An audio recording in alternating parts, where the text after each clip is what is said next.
From Stamford to Norwalk and in your own neighborhood, it's Melissa in the Morning on WICC 600 AM and 107.3 FM.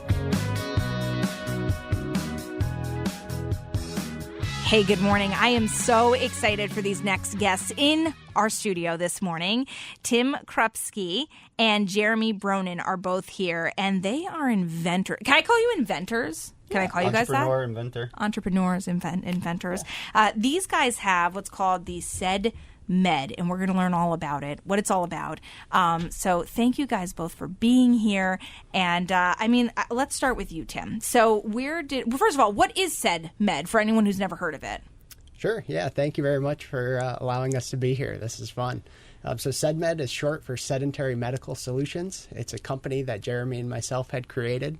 And this is actually an idea that we've been working on for over 8 years now. This started when I was a college sophomore at UConn. I was a broke college kid and I needed a place to stay. And I actually had a close family friend who I had actually named Grandma Grace. And she needed an aide to help her with groceries, lawn care, things like that.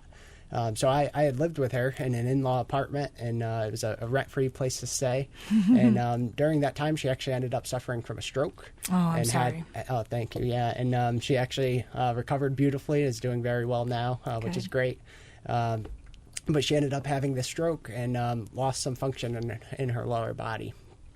So I actually witnessed her struggling, getting on and off of the couch, struggling using the bathroom, getting upstairs, and we ended up hiring a caregiver for her to be able to help her with those activities of daily living. Sure. And so that's actually when the light bulb moment came on, when I realized that there's no solution in the bathroom to help a user get on and off of the toilet.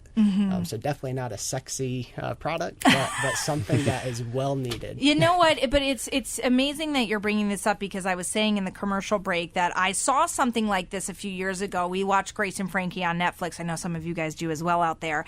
And there was something similar. They were trying to launch a product like this. Now, of course, I stopped watching the show because life gets busy. But I thought to myself, how has this not come to fruition, something like this? Because you're right, other than the grab bars, which again, really, they need the strength to get themselves up a lot of the time, it's not a good solution. And on top of that, a lot of the times it does fall on the caregiver, the family members, to lift them.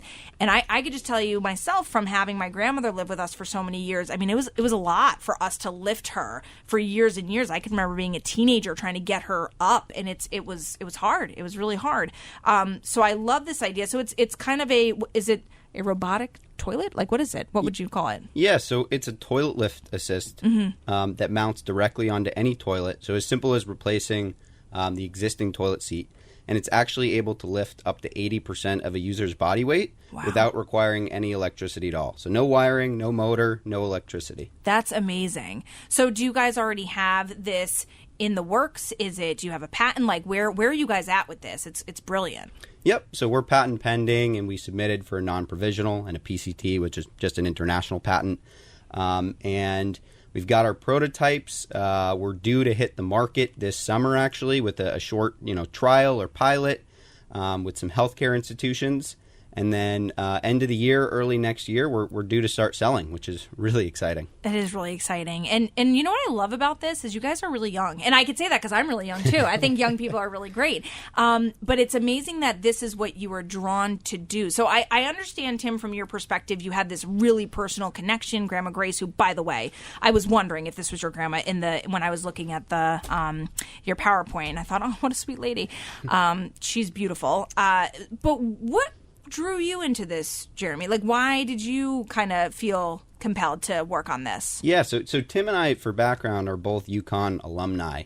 And Tim actually, he's a few years older than me, he sponsored a class project of mine, it was my senior capstone project at UConn, and it was the toilet lift. And wow. I joined up with him there.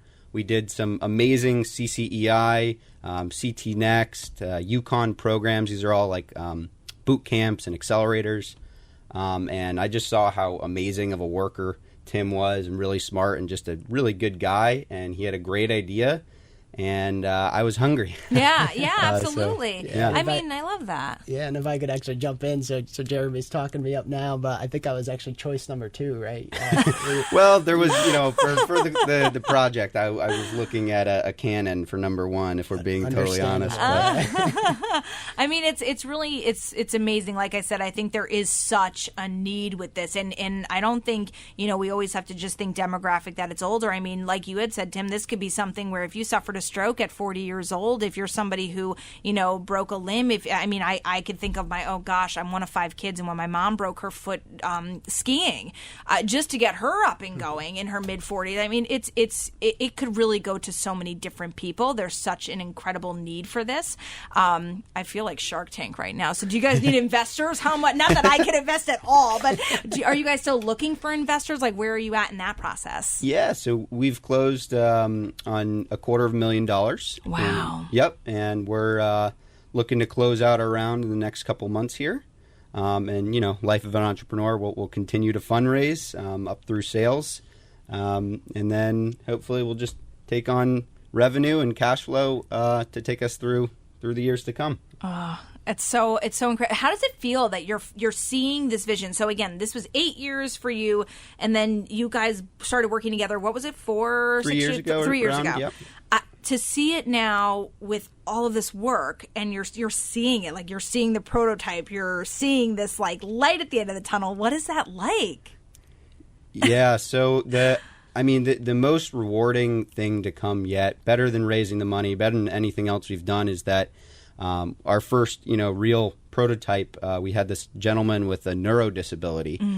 You could see his tremor. You could see how he struggled to get out from his chair, and he went to use the product, and it slowly lowered him down and assisted him up independently. And he was shot up full of joy, and he was like, "Boy, you should have seen me get off the toilet. I can't do it like that." Oh, that's amazing. that's when the chills hit my spine, and it was almost emotional just to see that success that our product, helped this man. Yeah, it's so true. And I know that you guys can speak to this, especially, Tim, with, like you said, when you're, as a caregiver, I would think that this is just going to take such a weight physically off of, and even emotionally, like when you're watching your loved one struggle and you're just trying to get them through this, physically and emotionally, this, I think, would help a caregiver on so many levels. Yeah, definitely. And even in facilities, there's, of course, nursing shortages everywhere, and nurses are overworked. And so if we can